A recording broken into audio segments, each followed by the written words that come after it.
안녕하세요. 착한 민국입니다. 오늘 소개할 책은 AI 사피엔스, 지은이는 최재붕, 성균관대 부총장입니다. 인류학자에 따르면 오랜 역사를 지닌 사피엔스의 사망 원인 1위가 바로 배고픔이라고 합니다. 굶어 죽은 인원이 가장 많다고 하죠. 그래서 인류가 가장 두려워하는 것이 굶주림입니다. 사망 원인 2위는 바로 전염병입니다. 3위는 전쟁이라고 합니다. 코로나19의 침공은 인류에게 무서운 위협이었고, 그래서 전 세계가 유례없는 전면 봉쇄에 동참했습니다. 인류는 과거에는 상상할 수 없을 만큼의 빠른 속도로 디지털 문명으로 주랭랑을 쳤습니다. 디지털로 쇼핑해야 했고, 식당에서도 QR코드로 인증을 해야 했습니다. 공부도 줌이라는 새로운 도구로 화면을 통해 선생님을 만나야 했고요. 그때는 모든 이들이 코로나만 끝나봐라, 곧바로 옛날로 돌아갈 거야 라고 외쳤습니다. 그런데 코로나가 끝난 후에도 인류는 결코 되돌아가지 않았습니다. 사실 사피엔스의 역사를 보면 행동이든 사고든 과거로 되돌아간 경우는 거의 없습니다. 적은 에너지로 더 많은 일을 할 수 있다면 인류는 기꺼이 그 변화를 받아들입니다. 스마트폰에 기반한 디지털 생활은 에너지의 소비 측면에서는 훨씬 유리합니다. 모바일 뱅킹, 온라인 쇼핑, 재택근무, 원격 교육은 크게 확산한 후 과거로 돌아오지 않았습니다. 특히 디지털 활용 능력이 뛰어난 MZ세대는 사무실은 일하는 공간이 아니라 잠깐씩 미팅하는 곳으로 인지하기 시작했습니다. 이미 이들은 일주일에 2, 3일 정도 회사에 가는 것도 지나치게 잦다고 여깁니다. 이러한 변화는 곧바로 도미노 현상을 일으켰습니다. 미국 주요 도시들의 오피스 공실률이 급격히 치솟은 것입니다. 미국 CBRE의 발표에 따르면 2023년 3월 기준 샌프란시스코의 공실률은 29.4%에 이르렀고 LA도 20%를 넘었습니다. 오피스 공실률이 높아지자 상가를 이용하는 고객 수가 급격하게 줄었고 이에 따라 상가도 철수하게 됩니다. 샌프란시스코 도심의 가장 큰 백화점인 노드스트롬이 고객 감소와 치안 위험을 이유로 개장 35년 만에 2023년 8월 문을 닫았습니다. 오밀조밀한 상가들이야 말할 것도 없겠죠. 상가와 오피스가 텅텅 비자 노숙자와 마약 중독자가 몰려들어 그야말로 지옥 같은 풍경이 펼쳐졌습니다. 지금도 별다른 해결책 없이 마약 중독자들이 좀비처럼 도심 한복판을 채우고 있습니다. 세계 최고로 발전했던 도시의 형태가 달라질 만큼 심각한 변화가 이미 현실이 되었다면 당연히 우리에게도 큰 변화가 닥쳐오지 않을까요? 2013년 처음으로 애플이 세계 시가총액 1위를 달성합니다. 아이폰 탄생 6년 만에 세계 1등 기업이 된 거죠. 모든 주식의 가격의 합이 시가총액입니다. 기업의 가치를 평가하는데 시가총액만 중요한 것은 아닙니다만 그래도 가장 중요한 지표죠. 주식을 사는 사람들의 기준은 예나 지금이나 오직 하나입니다. 근본적으로 투자자들은 앞으로 오를 것 같은 주식을 삽니다. 그러니까 앞으로 확실히 잘 될 것 같은 기업의 주식을 사죠. 주식 가격이 높다는 것은 미래 성장에 대한 사람들의 기대치가 높다는 것과 같습니다. 그렇다면 시가총액은 곧 미래 기대치라고 정의하는 게 맞겠죠. 세상에서 가장 냉정한 게 돈입니다. 누구도 허투루 쓰는 법이 없죠. 이들 급성장한 거대 기업들이 가장 달랐던 점은 오직 하나의 문명 표준, 즉 디지털 원주민들만을 대상으로 사업을 기획하고 제품이나 서비스도 오로지 호모 사피엔스들만을 대상으로 개발하고 판매한다는 것입니다. 마케팅이나 세일즈 방식도 오로지 디지털 인류를 대상으로 합니다. 미래 성장 기대치는 디지털 신대륙에 있다는 자본의 판단은 분명합니다. 교통, 여행, 쇼핑, 외식, 미디어 시청, 업무, 배달, 회식 등 평범한 일상에 관련된 산업계 전반이 과거와는 전혀 다른 방식으로 전환하는 중입니다. 아직 표준 시장 변화의 과정을 겪는 영역도 있고 급하게 표준이 바뀐 영역도 있습니다. 분명한 것은 오로지 디지털이 표준이라고 결정하고 모든 사업 방식을 디지털 신인류에 집중한 기업들의 미래 성장 기대치가 폭발적으로 증가했다는 것입니다. 2020년 1월 2200선이었던 코스피 지수는 코로나가 한창이던 2021년 한때 3200을 돌파하기도 했지만 2023년 이후 2200선으로 다시 내려왔고 2200에서 2600선을 오르내리는 형국입니다. 주식시장을 결정하는 요인은 한두 가지가 아니겠지만 일단 명확한 팩트는 전 세계 자본이 우리나라 기업에는 그다지 투자 매력을 느끼지 못한다고 볼 수 있습니다. 우리 사회는 디지털 문명 전환에 대해 매우 보수적입니다.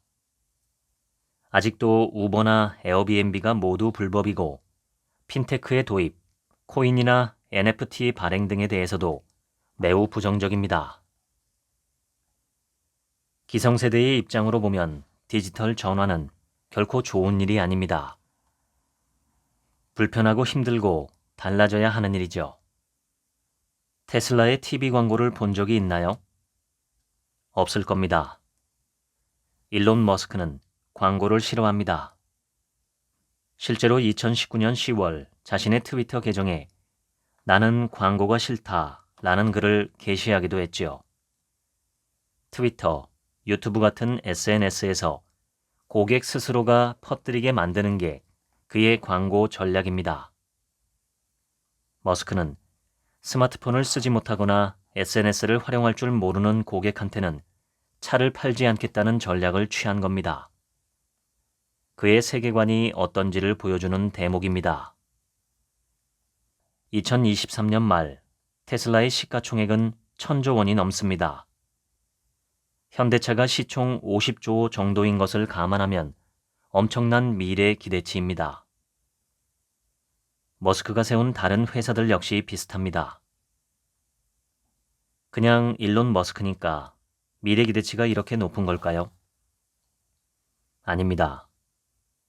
실제로 기업의 경쟁력이 남다르기 때문입니다. 테슬라는 다른 자동차 회사에 비해 광고비를 수조 원 줄였습니다. 판매 대리점도 거의 없습니다. 정식 스토어는 우리나라 전체에 달랑 7곳 뿐입니다. 수백 곳의 대리점을 운영하는 현대차와 비교하면 수조 원에 달하는 운영 비용을 또 절감할 수 있지요.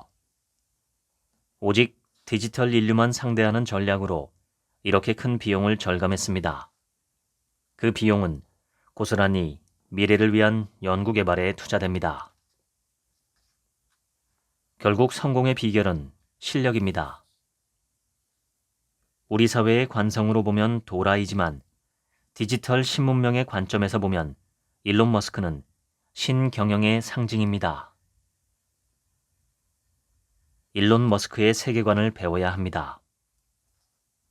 2023년은 챗GPT가 온 세상의 이슈를 완전히 뒤덮었다고 해도 과언이 아닙니다. 과학계 최고의 저널인 네이처는 2023년 과학계 최고의 인물 10명 중 1명으로 챗GPT를 선정했습니다. 역사상 처음으로 사람이 아닌 존재가 올해의 인물로 선정된 겁니다. 그리고 불과 2개월 만에 사용자 1억 명을 돌파하며 역사상 최단 시간 가입자 1억 명 돌파의 신기록을 수립하죠.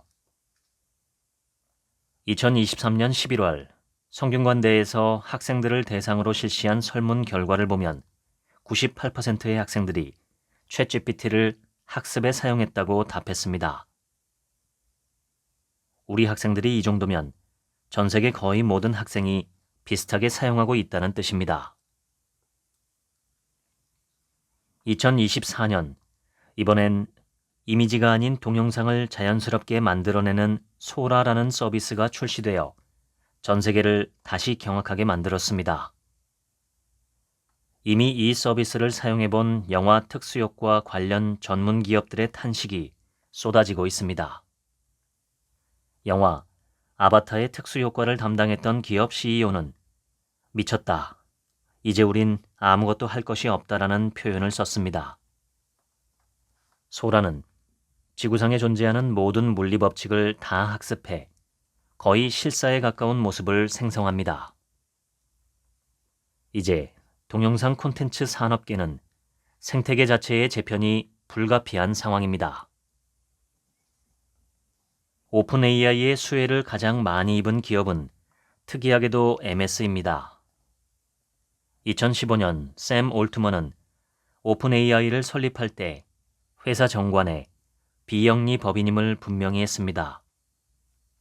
하지만 챗GPT를 개발하며 비영리 법인으로는 도저히 감당할 수 없을 만큼 대규모 자본이 필요하다는 걸 깨달았죠. 그래서 마이크로소프트와 손을 잡습니다. 마침내 MS는 2022년 오픈 AI에 10조 원 이상을 투자하면서 지분을 확보하고 심지어 비영리 법인이던 이 회사를 영리법인으로 전환시킵니다. 물론 투자 금액의 100배 이상의 초과 이익은 금지한다는 조항을 넣기는 했습니다. 10조 원을 투자했으니 무려 1000조 원까지는 이익이 보장된 셈입니다. 협약이 체결된 이후에는 일사천리로 일이 추진됩니다. MS의 모든 솔루션에 챗GPT가 탑재되기 시작합니다. 부조종사라는 뜻의 코파일럿이라는 이름의 서비스가 파워포인트, 엑셀, 아웃룩 등 거의 모든 MS 소프트웨어에 들어가 엄청난 혁신을 만들어냅니다.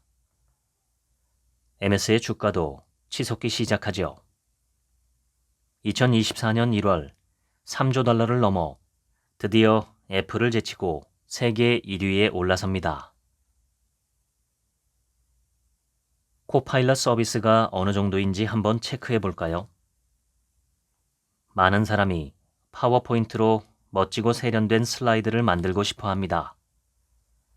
이제는 그냥 프롬프트에 어떤 프레젠테이션 자료를 만들어 달라고 얘기만 하면 됩니다. 유튜브에는 이미 코파일럿 활용 사례를 보여주는 콘텐츠가 수백 개도 넘습니다. 딸의 졸업파티 계획을 담은 파워포인트 슬라이드를 코파일럿이 자동으로 생성해 주는 걸 보면 정말 눈이 돌아갈 지경입니다. 영업 자료도 세계 최고 수준으로 척척 만들어냅니다. 아웃룩으로는 이메일도 알아서 작성해 줍니다. 대충 써놓고 코파일럿에게 정중하게, 오피셜하게, 재미있게 등 마음대로 수정을 주문할 수 있습니다. 코파일럿은 팀즈에서 무려 26개의 언어를 동시 번역해 줍니다. 얼마 전 성균관대에서 팀즈의 코파일럿을 이용한 국제어 수업 데모를 실시간으로 학생들에게 보여준 적이 있는데 모두 입이 떡 벌어졌습니다. 학생들은 베트남, 중국, 캐나다 학생들이었는데 그들의 대화창에는 모국어로 번역된 내용이 표시됩니다. 실시간으로 한국어 강의를 자신들 모국어로 볼 수 있고 모든 텍스트가 저장됩니다. 요약도 해주고 심지어 저장된 내용에 대해 질문하면 답변도 해줍니다. 코파일럿은 이제 음악도 만들어줍니다. 프레젠테이션 자료 작성, 이메일 작성, 팀즈를 이용한 회의록 작성 등 다양한 업무들이 통합되어 생산성이 대폭 향상되는 겁니다. 이런 걸 자유자재로 쓰는 학생들이 지금 대학에서 열심히 공부 중입니다. 어느 뭐로 보더라도 우리나라는 이제 선진국이 되었습니다. 2021년 7월 UN 무역개발회의 운크타드에서는 대한민국을 개발도상국에서 선진국 그룹으로 격상한다고 선언하고 그에 걸맞은 임무를 부여했습니다. 같은 해 US 뉴스 앤 리포트에서 발표한 세계 강대국 순위에서도 8위를 기록했고 2022년, 2023년에는 연속 6위에 올랐으니 자타공인 선진국이라고 부를 만합니다.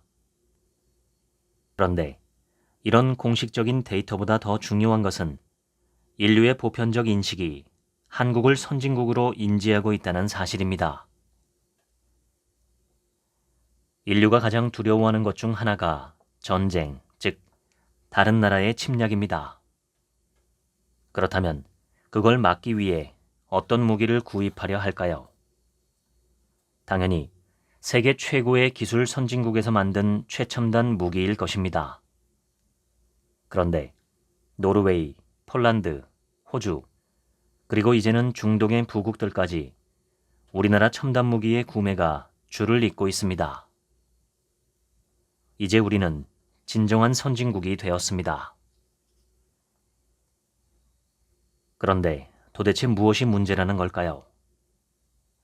우리가 너무나 오랫동안 개발도상국의 시스템에 익숙해져 있었다는 겁니다. 그런데 문제는 개도국의 시스템으로는 선진국 버전의 사회도, 기업도, 인재도 만들 수 없다는 겁니다. 개도국의 산업은 선진국의 제품이나 서비스를 그대로 베껴 따라가는 산업입니다. 문제는 이제 더 이상 아무것도 베낄 것이 없어졌다는 겁니다. 반도체 산업이 우리 산업계에 차지하는 비중은 절대적입니다. 그런데 모두가 알다시피 반도체 산업은 전쟁터입니다. 물리, 화학과 같은 기초 학문이 탄탄해야 하는 것은 물론이고 그것을 잘 활용해 제조라는 종합 예술로 승화시켜야 합니다. 얼마나 어려우면 제조 최강국이라 자랑하던 일본, 독일도 반도체 산업에 엄청난 자본을 투입해 도전했지만 결국 다 포기하고 쫄딱 망하고 말았습니다. 노벨 화학상과 노벨 물리학상을 수십 개씩 수집한 기초과학 강국들인데도 말이죠. 노벨상의 노자도 구경하지 못한 우리는 어떻게 이걸 하고 있을까요? 우리의 산업이 이미 그만큼 고도화되어 있다는 겁니다. 더 이상 우리는 베낄 게 없습니다. 학교를 졸업하고 삼성전자나 현대자동차 같은 대기업에 입사한 제자들이 입을 모아 한 목소리로 이야기합니다. 교수님, 너무 어려워서 죽을 것 같아요. 베낄 게 하나도 없어요. 라고 말이죠. 대학 4년 동안 배운 내용으로 평생을 먹고 사는 건 이미 말도 안 된다는 게 상식입니다. 제가 개도국 관성을 던져버려야 한다고 강력하게 주장하는 이유가 바로 제 소중한 고객인 학생들 때문입니다. 십수년간 우리나라 대학 입시와 고등교육 혁신에서 가장 중요하게 지켜온 정책은 크게 두 가지입니다. 하나는 수시보다 수능을 강화하는 것, 또 하나는 등록금 동결입니다. 이 두 정책에 대해서는 온 국민이 한마음이 되어 찬성하고 있습니다. 반면 선진국의 대학들은 디지털 전환에 따른 새로운 과목 개발과 교육과정 혁신에 엄청난 자금을 투입하는 중입니다.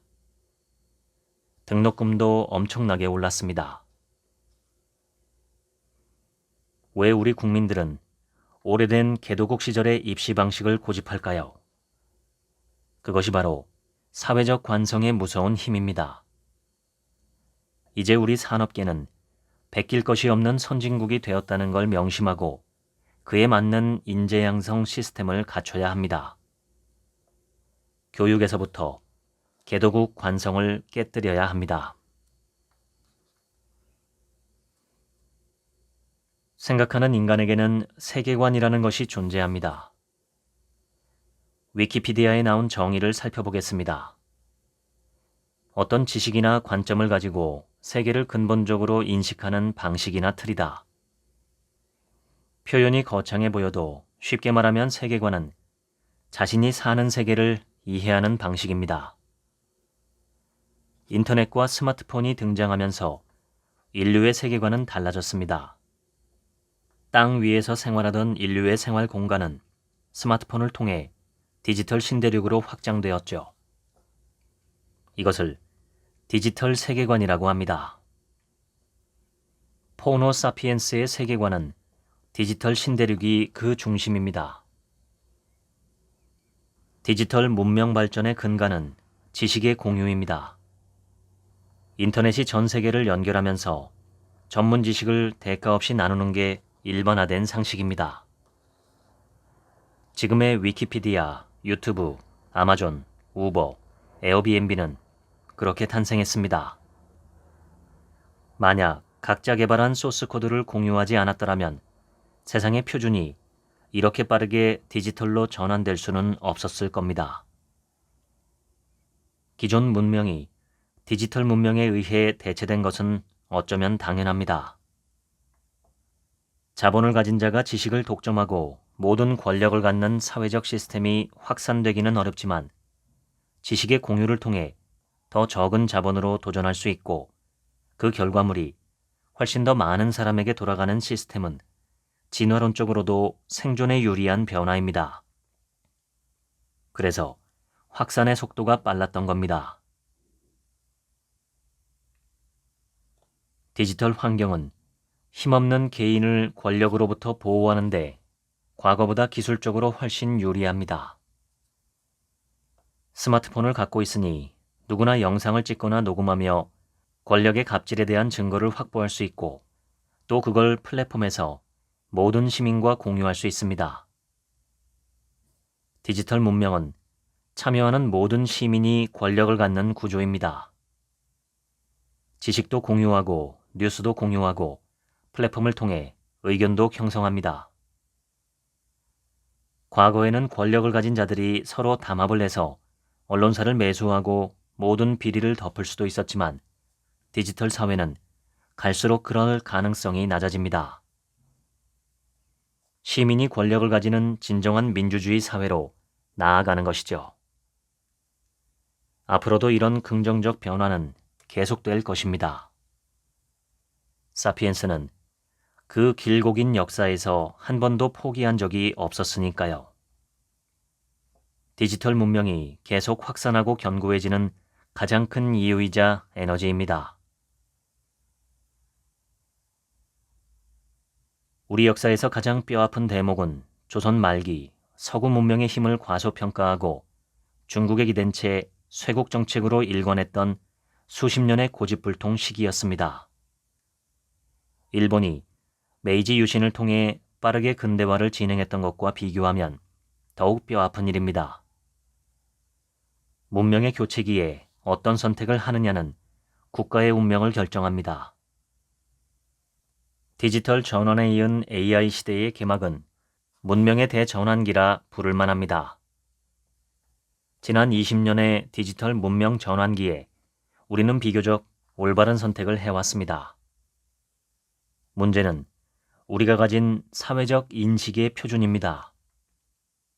국민들, 특히 기성세대가 갖고 있는 사회에 대한 인식은 아직도 디지털 문명이 가져오는 부작용에 천착하고 있습니다. 우버나 에어비앤비를 불법으로 규정한 것만 봐도 그렇죠. 미래를 위한 준비에 써야 할 에너지를 쇄국 정책에 쏟아서는 안 됩니다. 실패했던 역사는 한 번이면 충분합니다. 이웃나라 일본은 이번 디지털 문명 변화에는 적응 속도가 느린 편입니다. 스마트폰은커녕 아직도 신용카드 사용 비율이 낮고 현금 결제가 일반적입니다. 공무원들은 이메일보다 팩스 사용을 더 선호합니다. 생활 환경에서는 디지털 인프라가 매우 열악합니다. 그 원인은 국민 대다수가 디지털로의 전환 필요성을 공감하지 못하고 있기 때문입니다. 엄청난 자본과 과학기술을 갖고 있지만 갈수록 일본 기업들의 시가총액이 떨어지는 것도 미래 기대치가 내려가기 때문입니다. 유럽도 비슷한 상황입니다. 페이스북, 유튜브, 인스타그램, 넷플릭스 등 거의 모든 플랫폼을 실리콘밸리에 의존하고 있습니다. AI 시대를 맞아 이 문제는 더욱 심각해지고 있습니다. 기술 개발도 어렵고 데이터 확보도 막연한 상태라면 규제밖에는 대응 방법이 없습니다.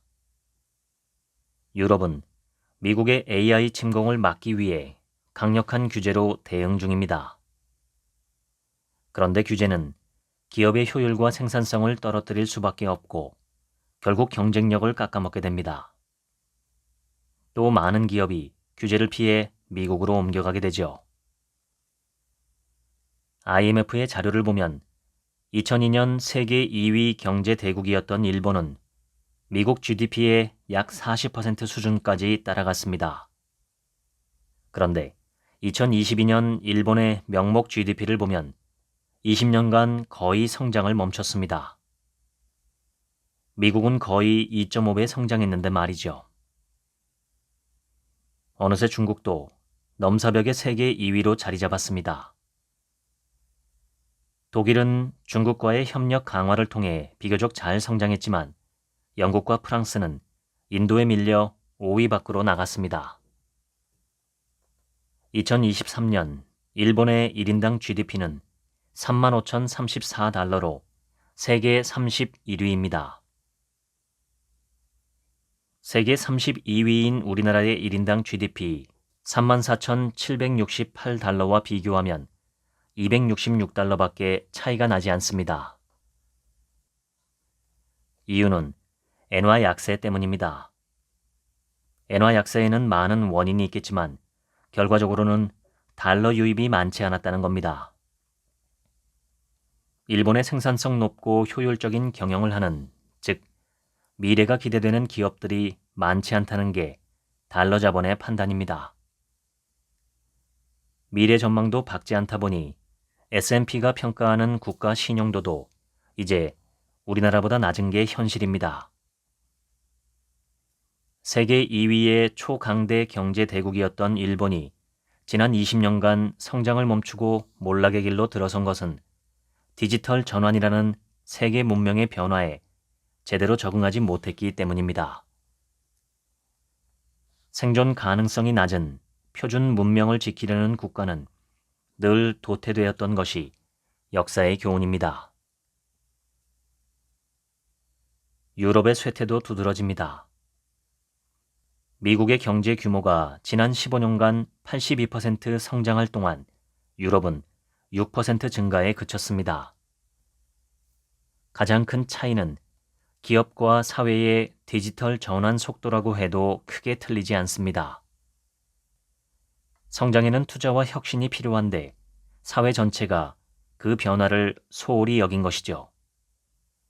그래서 사회적 관성이 무서운 겁니다. 우리는 그냥 가만히 있었을 뿐인데 큰 잘못도 없는 것 같은데 디지털 신대륙에는 엄청난 혁신이 일어났고 AI는 그걸 더욱 가속하고 있습니다. 유럽의 맹주로 불리는 프랑스, 독일, 영국의 GDP는 이제 미국의 한 개 주와 비슷합니다. 특히 100년간 해가 저물지 않는 나라로 세계를 호령했던 영국의 경제 규모가 이제는 미국의 캘리포니아 주 정도밖에 되지 않습니다. 실리콘밸리를 보유한 캘리포니아는 디지털 신대륙의 상징입니다. 전 세계 시가총액 30위권에 드는 기업의 수도 미국이 21개인데 반해 유럽은 4개뿐입니다. 대학도 마찬가지입니다. 명문대의 상징인 영국의 옥스퍼드대, 케임브리지대가 명맥을 유지하고는 있지만 졸업생들은 대부분 미국으로 유입됩니다. 세계 30위권 대학 중 19곳이 미국에 있고 유럽이 7곳, 아시아에 4곳, 캐나다에 1곳이 있습니다. 미래도 이제 미국에 있다는 것이죠.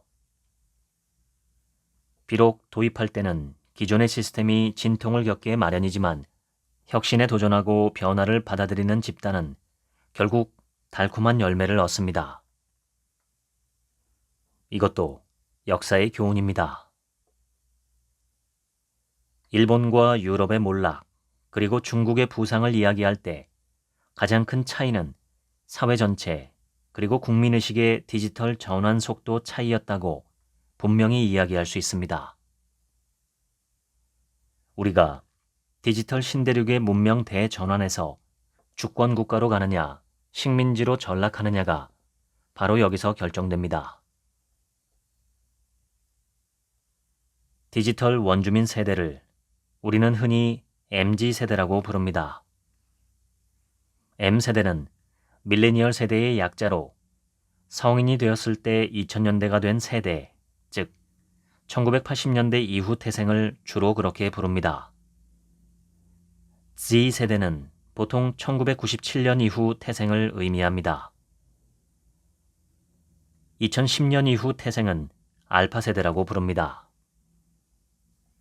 M세대는 이전 세대와는 달리 어려서부터 인터넷을 사용한 첫 번째 세대입니다. 대유행을 일으켰던 인터넷 게임에 어려서부터 푹 빠져 자랐던 첫 세대이기도 합니다. M세대가 창조한 디지털 신대륙은 성공의 기준이 다릅니다. 게임의 세계관이 적용되기 시작합니다. 게임 세상에서는 나이, 직급, 학벌, 자본 등 기존 세계에서 중요한 기준들이 아무런 도움이 되지 않습니다. 오직 실력만이 성공과 실패를 결정합니다. 실력의 기준은 고객의 선택입니다. 좀 더 이해하기 쉬운 말로 바꾸면 구독과 좋아요입니다. 이제 세상의 주인공은 누가 뭐래도 디지털 세대입니다. 새로운 표준 문명이 된 디지털 세계관에 이제는 모든 사람이 맞춰야 한다는 의미입니다. 기성세대는 애써 MZ의 세계관을 받아들여야 합니다. 그것이 우리 사회 전체의 미래 기대치를 높이는 길입니다. 잘파란 Z세대와 알파세대를 의미합니다. 그러니까 잘파세대는 10대와 20대를 아우르는 디지털 네이티브를 지칭하는 단어입니다. 잘파세대, 이들이 디지털 문명을 AI 문명으로 진화시켜갈 새로운 세대, 바로 AI 사피엔스들입니다. 인간은 익숙해지면 진화합니다. 진화의 양상은 창조적 활동으로 나타납니다. 대표적인 현상이 바로 메타버스 게임의 인기가 대폭발한 것입니다. 최고의 메타버스 놀이터가 바로 로블록스입니다. 2006년 정식 발매된 로블록스는 유저가 직접 콘텐츠를 만드는 방식으로 다양한 게임들을 즐길 수 있는 게 특징입니다. 유저의 수도 어마어마합니다. 2023년에는 DAU, 즉 일간 활성 이용자 수가 6,600만 명을 넘어섰습니다. 미국 10대의 60%가 가입했다고 하니 메타버스 게임의 대세라고 부를 만합니다. 2021년 이후 코로나 여파로 메타버스의 인기가 날로 커지며 로블록스의 위상 또한 높아졌고 2024년 3월 1일 기준 시가총액 34조 원의 거대 게임 기업이 되었습니다. 현재도 700만 명의 개발자가 게임을 만들고 있고 이런 개발자들은 많은 수익도 올리고 있습니다. 저도 한번 도전해봤습니다. 일단 게임을 만드는 로블록스 스튜디오를 열었다가 깜짝 놀랐습니다. 공과대학에서 가르치는 컴퓨터 모델링 프로그램과 똑같았기 때문입니다. 수업을 통해 검토해본 결과 초등생과 중등생에게는 의무적으로 로블록스 게임 개발을 시키는 게 좋겠다는 생각까지 들었습니다. 챗GPT까지 활용해가면서 말이죠. 게임이 생활의 일부가 된 세대에게 창의성을 키우고 3차원 사고 능력을 기르는 좋은 교육 방식이라고 할 수 있습니다. 게임이 교육이 되는 겁니다.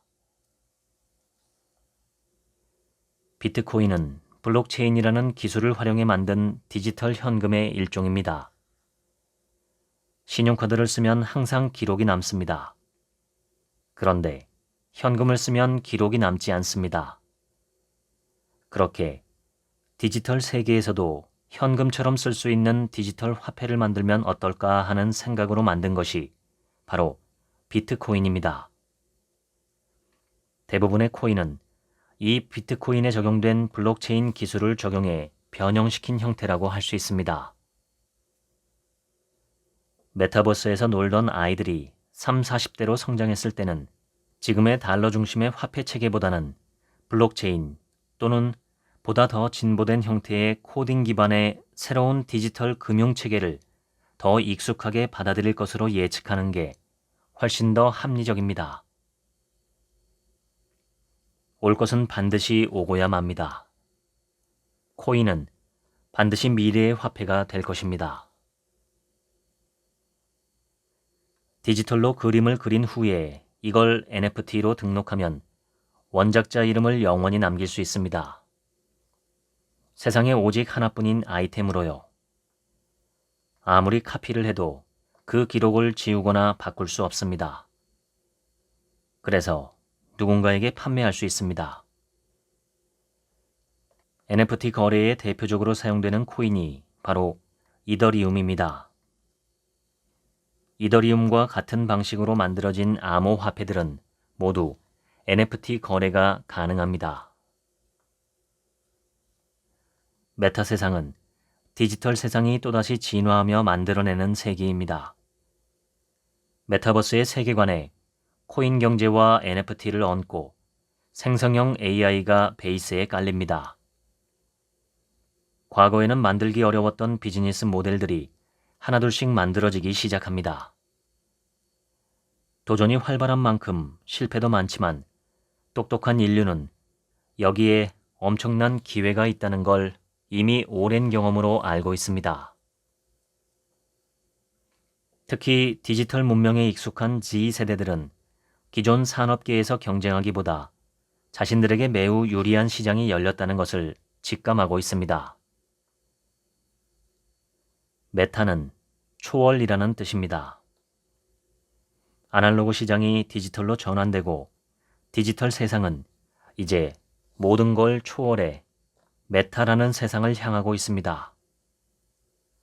국경도 장애물이 되지 않고 언어적 장벽도 큰 문제가 되지 않는 모든 걸 초월하는 통합된 세계관이 디지털 원주민인 MZ세대를 중심으로 형성되기 시작한 것이죠. 이 변화를 가장 잘 보여주는 산업 분야가 바로 콘텐츠 산업입니다. 유튜브나 넷플릭스가 인류가 콘텐츠를 즐기는 표준 플랫폼이 되었다는 걸 누구도 부인할 수 없습니다. 디지털 플랫폼 시대가 되면서 권력의 중심이 이동합니다. 자본과 레거시가 아니라 소비자의 선택이 플랫폼의 권력입니다. 이것이 디지털 전환의 가장 중요하고도 근본적인 룰의 변화입니다. 세상을 움직이는 철학이 바뀐 것이죠. 유명 작가든 스타 작가든 어떤 기득권도 시장에 영향을 미치지 못합니다. 성공과 실패는 오로지 조회수로만 결정됩니다.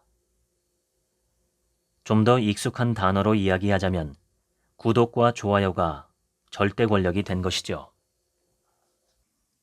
이제 엔터테인먼트 산업은 팬더스트리라고 불릴 만큼 팬덤이 성패를 좌우합니다.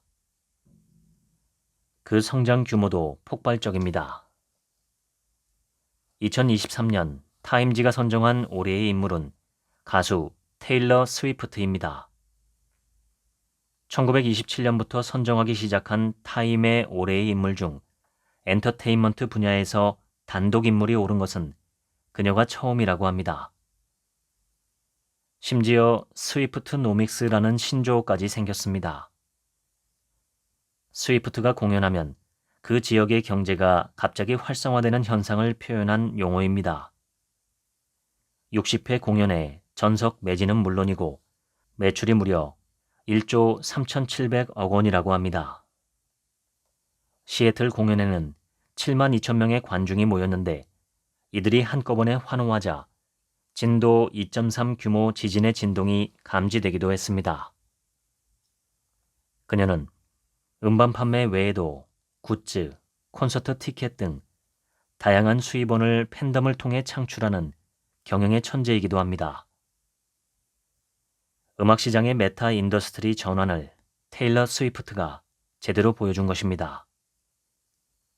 심지어 2024년 1월 EU는 청년들의 선거 참여를 독려해달라고 테일러 스위프트에게 SOS를 쳤습니다. 사실 디지털 세계관을 형성한 주역은 게임 산업입니다. MZ세대는 국경도 언어 장벽도 없이 게임을 즐기고 디지털 공간의 커뮤니티가 자신들의 삶의 중심임을 각성한 사람들입니다. 이들은 유튜브, 넷플릭스, 배민, 쿠팡, 우버, 에어비앤비 등을 쓰는 것에 아무런 저항감이 없습니다. 게임하듯 즐기고 사용법을 모르면 유튜브로 검색하거나 커뮤니티에 질문을 올려 해결합니다. 이들이 모든 플랫폼의 성장을 이끌었다고 해도 과언이 아닌데 그 성공의 비결도 게임 세상과 매우 유사합니다. 재미있으면 성공, 재미없으면 실패. 즉, 실력 있으면 인정, 아니면 아웃이라는 룰이 플랫폼에도 그대로 적용됩니다. 게임 산업은 코인 경제와 NFT 경제에서도 앞서갑니다. 사실 코인은 메타 세상에서 게임을 즐기는 유저들에게 필수적인 아이템입니다. 수억 명의 유저들이 모여 국적 없이 거래하려면 코인은 필수죠. 이렇게 게임 회사들이 너도나도 코인을 발행했고 코인 경제는 인류의 중심으로 자리 잡게 되었습니다. 그래서 메타 인더스트리의 변화를 보려면 게임 산업을 주목해야 합니다. 문제는 우리가 너무 게임 산업을 아이들을 망치는 나쁜 산업 또는 중독자를 만드는 사행성 산업 등 부정적인 시각으로만 바라본다는 것입니다. 디지털 세대에게 게임은 문화입니다. 산업화의 관점에서 보자면 이만큼 중대하고 미래 투자 가치가 높은 산업도 없습니다. 대부분의 국내 게임 회사들은 이미 매출의 70% 이상을 해외에서 올립니다. 우리가 규제로 주춤하는 사이에 우리 아이들은 미국이나 중국 기업이 만든 게임들로 옮겨가고 있습니다. 메타 세상은 규제하면 바로 침공당하는 시장입니다. 오직 실력이 지배합니다. 광고와 마케팅 분야의 업무 방식은 어떻게 바뀔까요? AI가 이 문제를 싹 해결해 버렸습니다. 대표적인 서비스가 제스퍼입니다. 2021년 설립된 제스퍼는 마케팅 문구를 자동으로 생성해주는 AI 서비스 기업입니다. 출시하자마자 7만 명의 열광적인 사용자를 모았고 1년 만에 7,500만 달러를 벌어들였다고 합니다.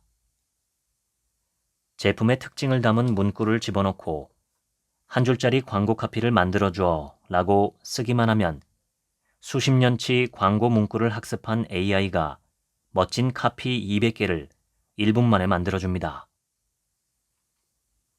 한 줄짜리 카피 정한 것을 바탕으로 5줄짜리 설명 자료를 만들어주어 라는 질문에 또 우수수 답을 쏟아냅니다.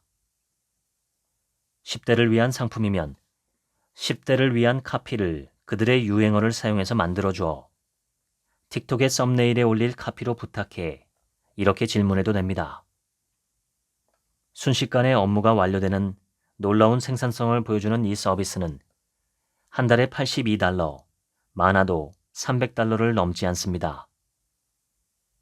엄청난 인건비 절감이 가능한데 기업이 안 쓸 이유가 없지요. 이 회사의 가치는 이미 17억 달러를 넘었다고 합니다. 지금 대학을 다니면서 이런 AI 툴을 자유자재로 활용하는 학생들이 기업으로 쏟아져 들어온다면 그들은 기성세대가 외주 작업을 시켜 2주 넘게 걸려 하던 일을 오전 반나절 만에 해결하고 점심을 먹으러 나갈 겁니다. 어떤가요? 그러니 공부해야 합니다. 법조계에도 AI 기반의 리걸 테크의 바람이 거세게 몰아치는 중입니다. 생성형 AI를 활용하면 여러 가지 법적인 서류를 변호사의 도움 없이 작성할 수 있습니다. 곧 우리나라 판례만 학습한 똑똑한 생성형 AI가 등장할 게 분명합니다. 2014년 로톡이라는 법률 플랫폼 서비스가 등장한 바 있습니다. AI를 활용한 것은 아니고 변호사들이 로톡에 등록하고 온라인에서 상담 서비스를 제공하는 인간 기반 법률 서비스 플랫폼입니다. 그런데 이 로톡에 대한변호사협회가 제동을 겁니다. 로톡에 등록한 123명의 변호사들에게 징계를 내린 겁니다. 이 싸움은 무려 9년간 이어졌습니다. 2023년 9월 26일 대한민국 법무부는 대한변협이 징계한 123명의 로톡 이용 변호사에 대한 징계를 취소하라고 판결했습니다. 또한 대한변협에 20억 원의 과징금을 부과하여 9년간의 갈등은 플랫폼의 승리로 끝났습니다. 그런데 이 플랫폼 서비스는 본격적인 AI 도입에 비하면 어린아이 수준의 서비스입니다. 한 푼이라도 더 벌겠다고 버틸 때가 아닙니다. 어느 것이 더 올바른 판단인지 잘 모르겠을 때는 시민, 그것도 디지털 시민에게 더 필요한 결정인지 변호사 권력 보호에 더 필요한 결정인지만 판단하면 됩니다. 인류 진화는 결국 시민 권력 확대로 나아갑니다. 이 모든 변화에서 가장 중요한 요소는 역시 AI입니다. AI를 잘 사용하는 인재는 훨씬 효율적으로 업무를 처리하고 새로운 사업에도 쉽게 도전할 수 있습니다. 지금까지 IT를 잘하는 사람이 좋은 직업을 갖고 높은 연봉을 받는 데 유리했다면 이제는 IT에 더해 AI가 차별성을 갖게 합니다. 향후 미래의 군대는 AI의 활용 여부에 따라 군사력의 클래스가 달라질 것입니다. 사실 이런 이유 때문에 AI의 가능성을 두렵다고 하는 것입니다. 세계적인 AI 석학들이 무기에 대한 AI 도입을 절대 반대한다는 성명서를 발표하기도 했습니다. 그런데 압도적 우위를 가져다 줄 AI의 무기 적용을 막을 방법은 사실상 없습니다. 역사가 증명하듯이 말이죠. 결국 스스로 지킬 힘을 키워야 합니다. 개인도, 사회도, 국가도 자신의 운명을 지키기 위해서 AI 사피엔스 시대를 준비해야 합니다. 다행인 것은 우리가 AI 소프트웨어 생태계와 첨단 반도체 생태계를 모두 갖고 있다는 것입니다. 지금의 선택이 다가올 AI 시대에 우리의 운명을 결정합니다.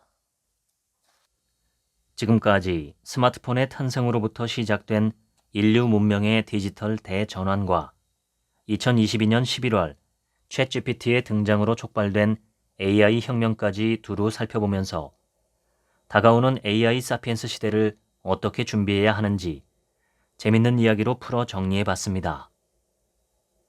지금은 인류 문명의 대변혁기에 도달했음이 분명합니다. 이제 불혹의 나이에 다다른 디지털 1세대, M세대는 디지털 문명의 창조자를 넘어 디지털 문명을 인류의 표준 문명으로 정착시켰습니다. 그리고 그 새로운 표준 문명 위로 AI 시대를 열어가고 있습니다. AI 시대의 주인공은 잘파 세대가 될 것이 분명합니다. 이들은 말 그대로 AI 사피엔스들입니다. 어려서부터 AI를 친구 삼아 놀고 AI로 숙제도 하고 AI로 다양한 창조적 작업들을 하면서 성장하고 있습니다. 이들의 창조적 활동은 이미 유튜브를 가득 메우고 있습니다. 챗GPT, 미드저니, 스테이블 디퓨전, 브루, 런웨이 등 지금까지 나온 서비스들에 대해 사용법은 물론이고 정말 많은 새로운 창작물들을 만들어내고 그걸 동영상으로 착착 올리는 중입니다. 최근 올라온 유튜브 영상에 챗GPT로 질문을 만들어 스테이블 디퓨전에 입력해 이미지를 만드는 걸 보고 정말 깜짝 놀랐습니다. 이런 기발한 생각을 하다니요. 중국의 미국 정부 사이트에 대한 해킹 공격도 크게 늘었다고 합니다. AI로 해킹을 시도하는 것이죠. 그런데 이런 내용이 모두 유튜브에 있습니다. 공부하려는 의지만 있다면 이들 잘파 세대에게 AI 학습은 그리 어려운 일이 아닙니다. 이들은 앞으로 10년 동안 AI를 통해 일하는 방식도 문제 해결 방식도 모두 바꿔나갈 것입니다. 거기다 똑똑한 로봇까지 대거 등장할 것으로 예고됩니다. 100세까지 사는 시대라고 이야기합니다. 그래서 AI 사피엔스들이 만들어갈 사회를 열심히 공부하자는 것입니다. 제일 먼저 문명을 바라보는 세계관을 리셋해야 합니다. 우리가 지금까지 알고 있던 사회적 상식을 밑바닥부터 다시 생각하고 재정리해야 합니다. 지금 세상은 디지털 문명이 표준입니다. 마음을 굳게 먹고 디지털 문명, AI로 인한 변화에 적극적으로 대응하는 자세를 가져야 합니다. AI가 가져오는 변화 역시 정말 많은 부작용을 만들어낼 게 분명합니다. 이것을 최소화하는 노력도 필요하겠지만 더 중요한 것은 적극적으로 활용하고 공부하겠다는 생각의 대전환입니다. 지금의 변화는 스스로 공부하는 사람들에게는 엄청난 기회가 됩니다. AI를 활용해 본 사람과 안 해본 사람은 큰 격차가 생기게 됩니다. 이건 IT 양극화와는 비교도 안 될 만큼의 큰 격차입니다. 개인의 격차도 문제지만 이것이 축적되면 사회 전체가 완전히 뒤처질 수 있습니다. 이미 우리는 선진국이 되었고 더 이상 누군가를 따라하는 것으로는 미래를 보장할 수 없습니다. 역사가 증명하듯 지금과 같은 혁명적 변화 시기의 10년이 앞으로 100년의 운명을 결정합니다. 내가 지금 시작하는 1년의 변화가 나의 10년을 바꾸고 나의 미래를 바꾸게 됩니다. 마음 독하게 먹고 시작해야 합니다.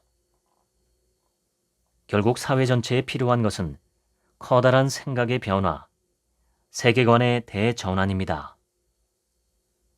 여러 번 강조하듯 그 모든 출발은 바로 여러분의 마음입니다. 나부터 바꿔야 달라질 수 있습니다. 지난 20년 동안 우리는 한 번도 좋았다라는 평가를 해본 적이 없는 것 같습니다. 1997년 IMF 때는 진짜 망하는 줄 알았습니다. 2008년 글로벌 금융위기 때도 여기까지인가 보다 했습니다. 하지만 팩트만 체크해보면 이보다 훨씬 더 열악한 상황에서도 우리는 선진국으로 발돋움하는 기적을 만들어냈습니다. 지금도 너무나 안 좋다고는 하지만 20년 전에 비하면 정말 많이 좋아진 겁니다. 저는 긍정의 힘을 믿습니다. 지난 20년간 대한민국 국민이 만들어낸 기적을 생각해보면 저는 긍정적 전망이 더 사실에 부합한 믿음이라고 생각합니다. 이제 AI 시대의 여명이 밝아옵니다. 모두가 행복한 사피엔스가 되길 바라는 간절한 마음입니다. 지금까지 AI 사피엔스 읽어드렸습니다. 지금부턴 제 얘기입니다. 이 책의 메시지는 분명합니다. 우리가 사는 이 세상이 디지털 혁명을 시작하고 있으며 우리도 변화해야 한다는 것입니다. 변하지 않으면 삶이 고달파지고 불행해지기 쉽습니다. 변해야 하는 것 중에 가장 큰 것은 우리의 생각입니다. 당연하게 여기고 살았던 삶의 방식과 생각의 방식을 유연하게 바꿀 필요가 있습니다. 디지털 디바이드라는 말이 있죠. 디지털 격차라는 말인데 디지털 기술에 대한 이해와 사용 능력의 차이라는 뜻입니다. 예를 들어 노년층은 이제는 거의 모든 점포에서 흔하게 볼 수 있는 주문 키오스크 사용이 젊은이들만큼 능숙하지 않습니다. 앱으로 택시를 예약하는 문화가 이미 널리 퍼진 상황에서 길에서 택시를 잡기는 점점 더 어려워집니다. 스마트폰과 AI 기술로 대표되는 디지털 문명은 앞으로 점점 더 강화될 것이 확실해 보입니다. 그러니 애고 어른이고 죽을 때까지 배워야 하는 세상이 온 것입니다. 세상이 변하는 속도가 지금처럼 빠른 적은 없었습니다. 게다가 그 속도는 점점 더 가속화되는 중입니다. 이러다가는 정말로 레이 커즈와일이 예언한 인간이 기술의 발달 속도를 따라잡지 못하는 시점인 특이점이 2036년에 도래할 수도 있겠다는 생각이 듭니다. 지금도 하루가 멀다고 믿기 힘든 AI 기술이 앞다투어 나오고 있는데 12년 후의 세상은 과연 어떻게 될까요? 사람은 본래 꼭 필요하지 않으면 변하지 않습니다. 우리의 뇌는 되도록 에너지를 아끼는 쪽으로 발달했기 때문입니다. 즉, 귀차니즘은 우리의 본능입니다. 과거에는 20, 30대까지만 세상을 배우고 살아가는 방식에 적응하는 과정을 거치면 되었습니다. 그 후로는 똑같은 날이 반복된 것뿐이기 때문입니다. 그런데 지금은 세상이 완전히 바뀌었습니다. 변화를 주도하거나 혁신을 주도하지는 못할 망정, 변화와 혁신에 적응하고 따라가지 않으면 당장 일상생활도 불편해지는 시대가 되었습니다. 이런 시대에 기억하시면 좋을 3가지를 말씀드리겠습니다. 첫 번째는 두려워하지 말라는 것입니다. 새로운 것, 복잡한 것, 잘 모르겠는 것들에 대해서 무서워하지 마시고 그것들을 하나의 재미난 놀이나 게임, 경기라고 생각하시면 좋겠습니다. 흥미롭고 여유롭게 접근하는 것이죠. 두려워하지 마시고 게임이라 생각하시고 흥미롭게 이것저것 많이 시도해 보시면 좋겠습니다. 두 번째는 귀찮아하지 말라는 것입니다.